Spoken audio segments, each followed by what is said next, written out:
శనివారం ఎంకన్న సామి పేరు చెప్పి శనగలడ్డు చేదబెట్టి సాగనంపింది. మంగళవారం ఆంజనేయ స్వామి పేరు చెప్పి అసలు పనికి అడ్డమెట్టి తప్పుకున్నది.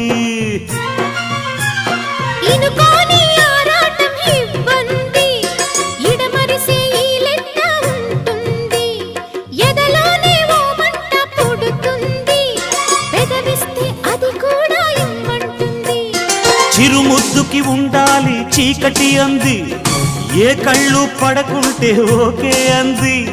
తీరా ముద్దిస్తుంటే ఎంగిలన్నది, ఏం పిల్లది ఎంత మాటన్నది. బాగున్నది